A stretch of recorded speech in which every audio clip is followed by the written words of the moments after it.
देखिए class 4 maths unit 12 area. आज से हम लोग इसी चैप्टर को कंप्लीट करना है, इसको स्टार्ट करना है।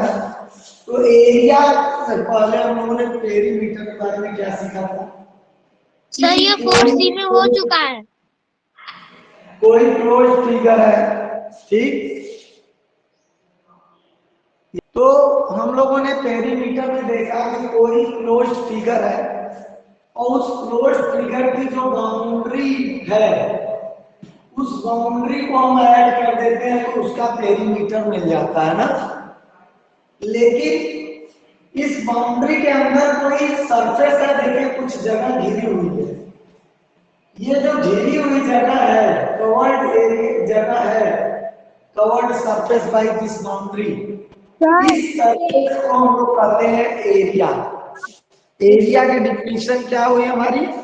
The surface, the measure of surface enclosed by a closed figure is called area.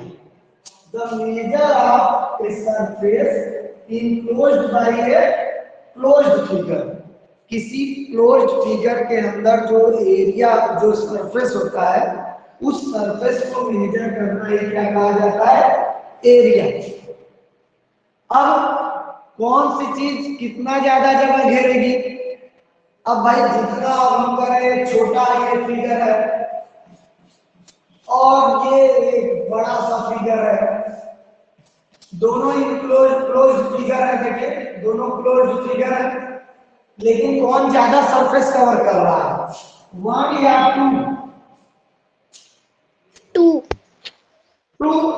तो यानी इसका एरिया इसके एरिया से ज्यादा होगा, क्योंकि इस क्लोज फिगर में ज्यादा एरिया घेर रखा है, ज्यादा सरफेस कवर कर रखा है। जब हम इसको मेजर करेंगे तो इसकी वैल्यू इससे ज्यादा है। यानी कोई भी क्लोज फिगर जितना सरफेस एरिया कवर करके रखेगा, जितना ज्यादा सरफेस एरिया कवर करके रखेगा, उसका एरिया उतना ही ज्यादा होगा। क्लियर है ये बात? लिखेंगे। Yes sir. वर्कशीट 1 में कुछ फिगर बने हुए हैं और क्वेश्चन है, out of 2 figures tick correct the figure which has larger surface. जिसका सरफेस ज्यादा बड़ा है उसको हमको टिक करना है। तो देखिए यहाँ 2 टाइप्स बनी हुई है ए में, तो कौन दोनों क्लोज फिगर है, तो किसका सरफेस ज्यादा है भाई? जितना फर्स्ट फिगर होगा उसका सरफेस भी उतना ज्यादा होगा। ये वाला हो गया। उसी तरह एक 100 रुपए की नोट है और एक 10 रुपए की नोट है। या चलिए इसको हम बड़ा कर देते हैं, 2000 की नोट है और 10 रुपए की नोट है। 2000 वाला बड़ा है, देख कर भी समझ में आ रहा है। यहाँ एक प्लेट छोटी है, एक प्लेट बड़ी है, तो जो बड़ी प्लेट है बड़ी वाली प्लेट ज्यादा जगह घेरेगी। उसके बाद 1 रुपए का कॉइन है, 5 रुपए का कॉइन है, कौन किसका सरफेस ज्यादा है? सर 1 रुपीस का। जिसका भाई फिगर में बड़ा जो है वो ज्यादा जगह घेरेगा। ये जिसके अंदर ज्यादा सरफेस है तो ये बड़ा हो गया। ये 2 ट्रायंगल बने हुए हैं, एक बड़ा ट्रायंगल एक छोटा। सर बड़ा वाला ट्रायंगल होगा। तो बड़ा वाला ट्रायंगल ज्यादा सरफेस कवर किया है। एक 15 रुपए का टिकट है, एक 2 रुपए का टिकट है, तो ज्यादा बड़ा इसकी बाउंड्री ज्यादा जगह घेर रही है, इसका सरफेस एरिया बड़ा होगा। ठीक, तो अब हम लोग समझ चुके हैं कि जिस क्लोज फिगर का सरफेस एरिया जितना ज्यादा हो, सॉरी, किसी भी क्लोज फिगर के द्वारा जो कवर किया गया सरफेस है वो जितना ज्यादा होगा उसका एरिया भी उतना ज्यादा होगा। The measure of surface of enclosed bye closed figure is known as area of the enclosed figure, closed figure. अब जैसे हम लोग लेंथ वगैरह, चलिए अच्छा इसको स्क्वायर भी समझ लेते हैं। देखिए बुक में आपके एक बहुत अच्छा सा एग्जांपल दिया हुआ है, उसके आधार पर समझ लेते हैं कि मान लीजिए आपके पास कोई कलरफुल पेपर है, ठीक, और उस कलरफुल पेपर को आपको किसी कार्डबोर्ड पर पेस्ट करना है।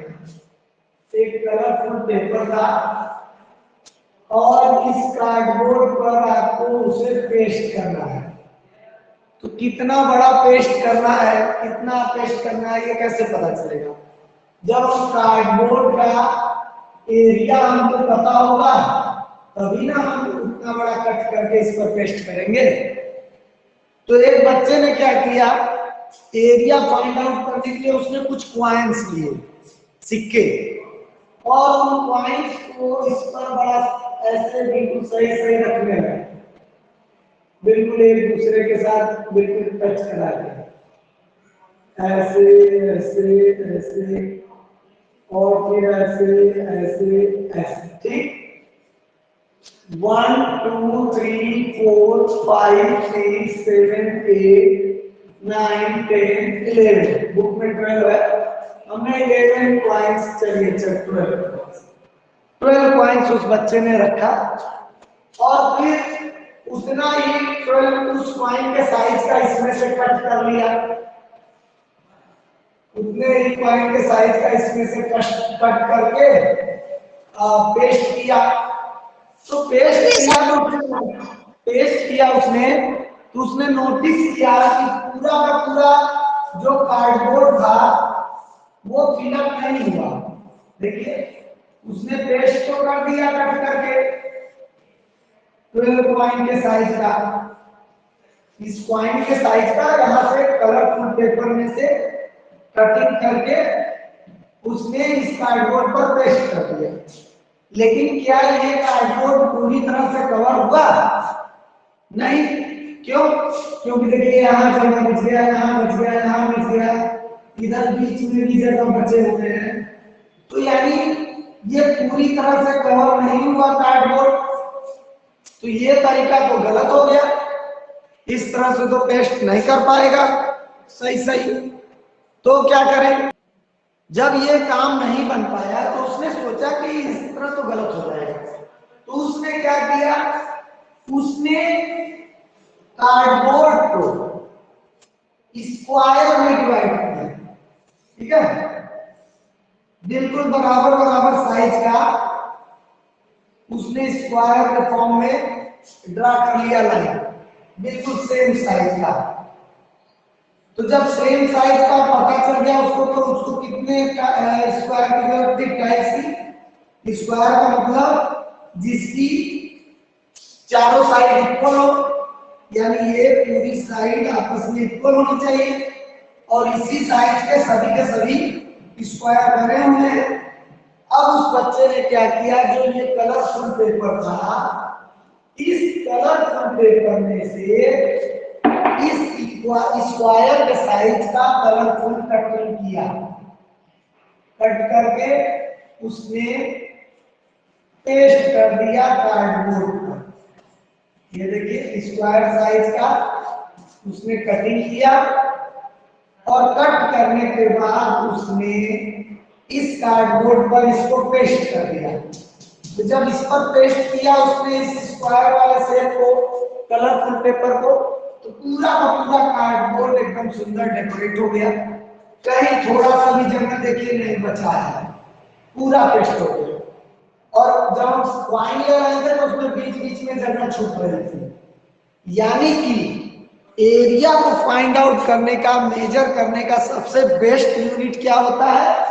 Square. Square is the best unit to measuring the area. याद रखिएगा, जो एरिया है वो स्क्वायर को मेजर करने की सबसे बेस्ट यूनिट है। यानी जब भी हम एरिया कैलकुलेट करेंगे तो उसकी यूनिट किस में लिखेंगे? स्क्वायर में लिखेंगे, स्क्वायर मीटर, स्क्वायर सेंटीमीटर। चलिए आगे करते हैं क्वेश्चन। वर्कशीट 2 इसी पर बेस्ड है, मैं पहले फिगर ड्रा कर दूं। अब देखिए यहां सब स्क्वायर बने हुए हैं, ठीक है। क्वेश्चन है find the area of these figures in term of unit area. तो यूनिट एरिया यानी स्क्वायर के फॉर्म में हमको इसको काउंट करके लिखना है कि कितना कितना इसका एरिया होगा। तो चलिए जितने स्क्वायर है उतना उसका एरिया होगा। कितने स्क्वायर है? 1 2 3 4।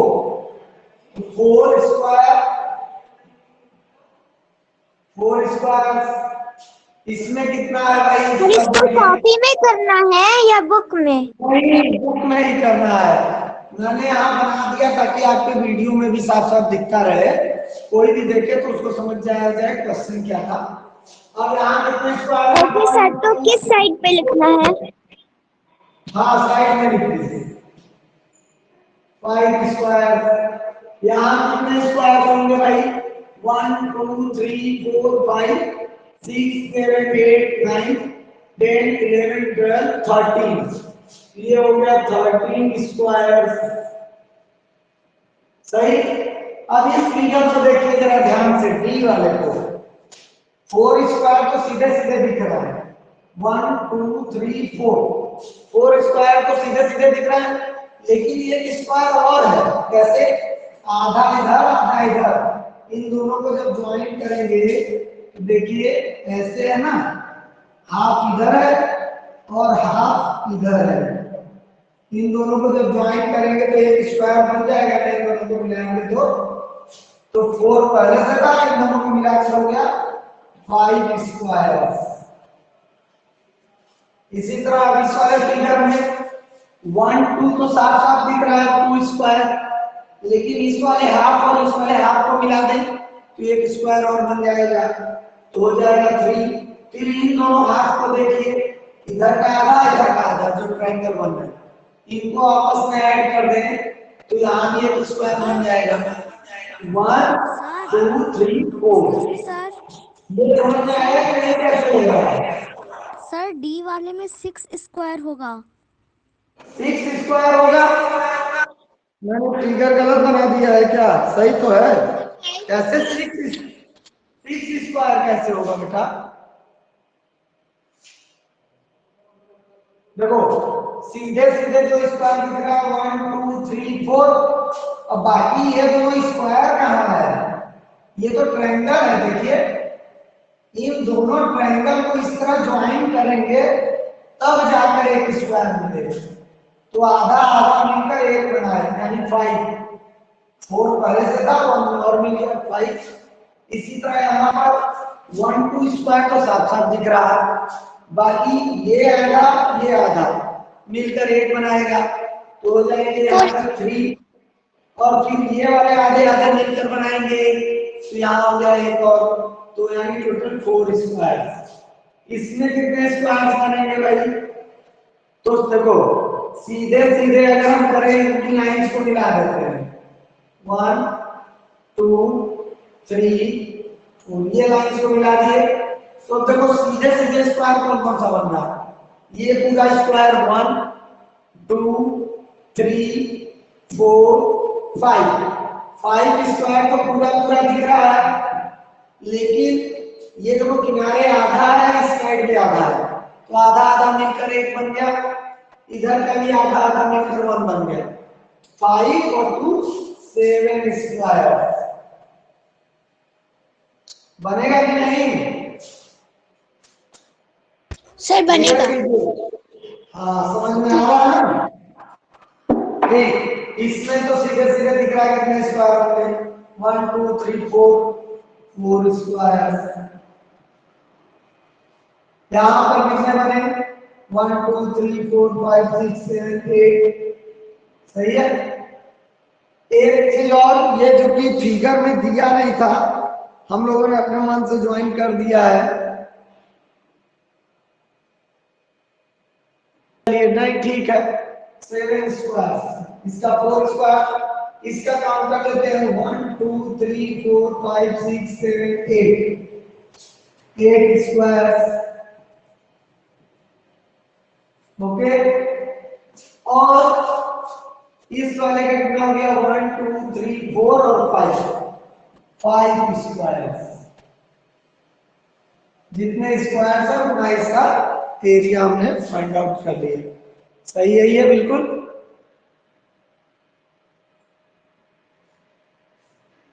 देखिए बेटा किसी भी क्वांटिटी को मेजर करने की एक यूनिट होती है। हम लोगों ने लेंथ पढ़ा, तो लेंथ को मेजर करने की यूनिट क्या थी? Metre, centimetre, kilometre. इसी तरह कैपेसिटी मेजर करने की यूनिट क्या थी? Litre, millilitre.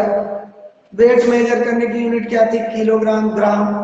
उसी तरह एरिया को भी मेजर करने की यूनिट होती है, ठीक है? तो ये क्या क्या यूनिट होती है? स्क्वायर मीटर, ठीक है? देखिए आपके बुक में दिया है square metre, square centimetre, square metre. Square metre का मतलब है, इसको हम एस क्यू डॉट एन भी लिख सकते हैं शॉर्ट फॉर्म में। स्क्वायर सेंटीमीटर, ये याद होना चाहिए हम लोगों को कि एरिया का जब भी हम लिखेंगे यूनिट स्क्वायर के साथ लिखेंगे। स्क्वायर मिलीमीटर यानी एस क्यू एम एल। यहाँ सेंटीमीटर है ना, तो सी एम कर लीजिए, और ये मिलीमीटर है तो एम एम, स्क्वायर मिलीमीटर। इसी यूनिट में हम लोग रिप्रेजेंट करेंगे एरिया को। अब एरिया फाइंड आउट करने के कुछ फार्मूले होते हैं। जैसे अगर रेक्टेंगुलर शेप दे दिया, पेरीमीटर में हम लोग रेक्टेंगुलर पढ़ते थे ना, तो पेरीमीटर में रेक्टेंगल का पेरीमीटर क्या था? 2 into length plus 2 into breadth. लेकिन अब एरिया की बात हो रही है, तो क्या फार्मूला होता है? Area of rectangle. Area of rectangle क्या होगा? इक्वल टू, रेक्टेंगल का मतलब क्या होता है? लेंथ दी रहेगी एल और ब्रेथ दिया रहेगा, चौड़ाई, लंबाई और चौड़ाई दी रहेगी।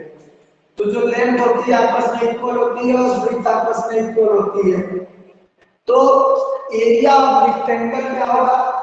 लेंथ इनटू, यस यस बेटा, इसे कॉपी में लिखना है।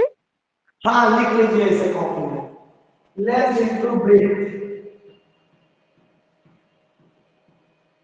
Length into breadth.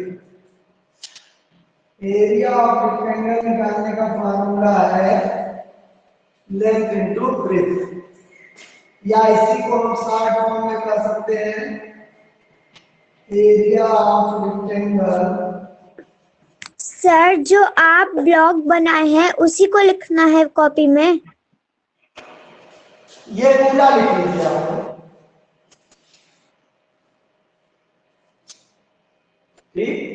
Area of rectangle निकालने का फार्मूला क्या होता है? लेंथ इनटू ब्रेथ, यानी जो लेंथ दी रहेगी वो और जो ब्रेथ दी रहेगी वो, उन दोनों को मल्टीप्लाई करेंगे तभी हमको एरिया पता चलेगा। लेंथ ब्रेथ ब्रेथ, और उसे शॉर्ट फॉर्म में लेंथ का है ब्रेथ का भी लिख सकते हैं। एक मीटर क्या था?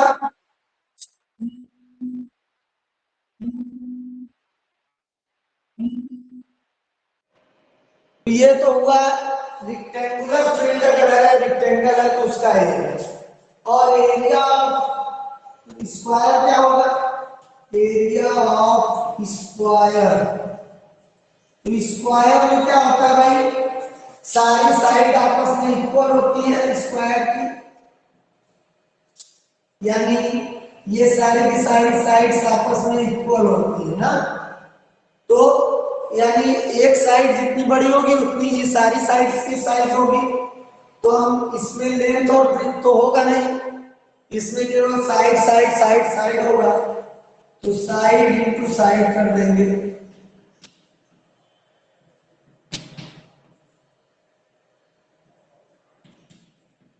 Area of square is equal to हो गया साइड इंटू साइड।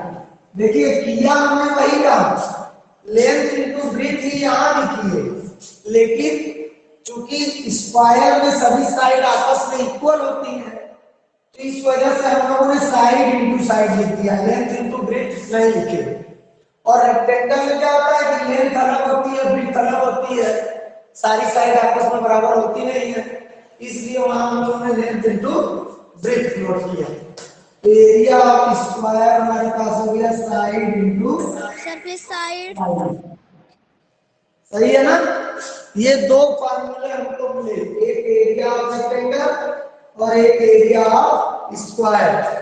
इसी पर बेस्ड हमारा सारा का सारा क्वेश्चन होना है। तो चलिए वर्कशीट 3 स्टार्ट करते हैं। एग्जाम्पल कुछ देखते हैं कैसे सॉल्व करेंगे हम लोग। Find the area of a rectangle whose dimensions are given। कुछ डायमेंशन यानी उसका साइड का लेंथ दिया हुआ है, उसका एरिया फाइंड आउट करना है। लेंथ दिया है, लेंथ ले लेते हैं 6 सेंटीमीटर और ब्रेथ है 4 सेंटीमीटर। तो फाइंड द एरिया। तो क्या चीज का एरिया फाइंड करना है बताइए। इस क्वेश्चन को देखकर क्या समझ में आया कि किस चीज की साइड दी होगी, स्क्वायर की या रेक्टेंगल की? रेक्टेंगल। रेक्टेंगल क्योंकि इसमें लेंथ और ब्रेथ बोल दिया ना। तो हम निकाल लेते हैं area of rectangle is equal to length into breadth. यही फार्मूला होता है L इंटू बी। तो लेंथ इंटू ब्रेथ है, तो लेंथ कितना है 6 सेंटीमीटर इंटू ब्रेथ है 4 आया 24। एक पूरा पूरा लिख दीजिए 6 सेंटीमीटर इंटू 4 सेंटीमीटर। तो 24 आ गया, 6 4 या 24। और एरिया की यूनिट क्या होती है?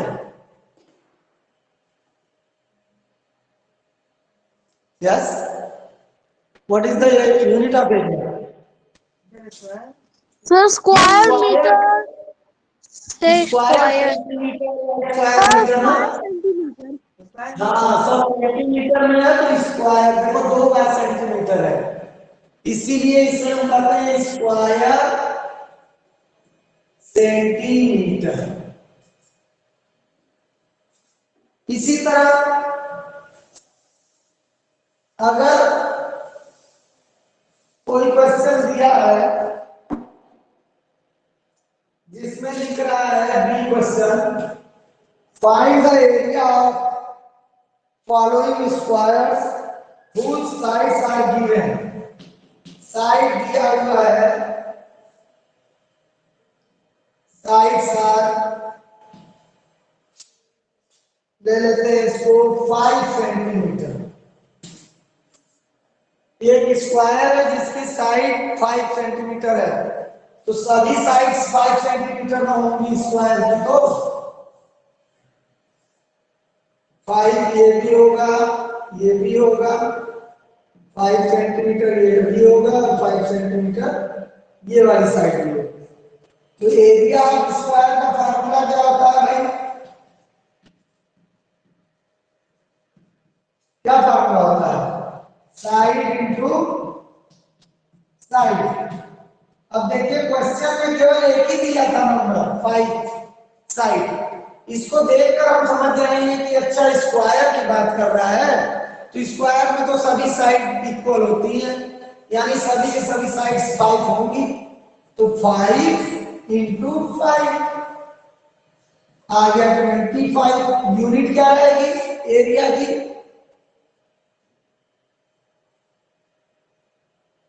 Yes, what is the unit of area? Square centimetre square millimetre. Square centimetre या सेंटीमीटर स्क्वायर ना, दोनों जगह सेंटीमीटर सेंटीमीटर। अगर सेंटीमीटर है तो स्क्वायर सेंटीमीटर, अगर मीटर में दिया है तो स्क्वायर मीटर। चलिए अब आपको मैं इसे इरेज करने जा रहा हूँ और क्वेश्चन दे रहा हूँ, आप लोग सॉल्व कीजिए। ये सर इरेज मत करिए बी वाला। सर बी वाला इरेज मत करिए। सर मेरे में स्क्रीनशॉट नहीं आ रहा। ओके, सॉल्व कर लीजिए। ठीक, अब मैं दे रहा हूं, देखिए इसी क्वेश्चन को थोड़ा सा चेंज करने जा रहा हूं और आप लोगों को आंसर बताना है बिल्कुल सही सही।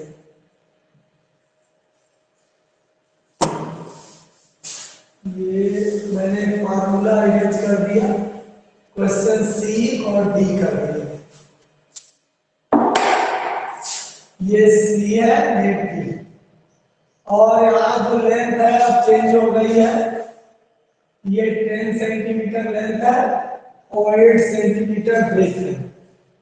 जल्दी सॉल्व कीजिए और बताइए क्या होगा। और सेकेंड क्वेश्चन में एक स्क्वायर है, ऐसे लिख देते हैं, साइड्स ऑफ स्क्वायर है, side of square is 7 centimetre. तो ये इसका एरिया फाइंड आउट करना है हमको और इसका एरिया फाइंड आउट करना है। दोनों का एरिया फाइंड आउट करके आपको कमेंट बॉक्स में यूनिट के साथ आंसर टाइप करना है, तब मैं समझ जाऊंगा कि आपको आ गया। तो आज की क्लास में इतना ही रहने देते हैं। आप लोग सॉल्व करके इसका आंसर कमेंट बॉक्स में जरूर कमेंट करें। अगर कोई प्रॉब्लम हो रही तो भी कमेंट करें, और यह वीडियो करंट क्लासेस पर अवेलेबल है। अगर आपको कोई प्रॉब्लम हो रही है तो वो भी शेयर करें, लाइक करें, शेयर करें। Thank you.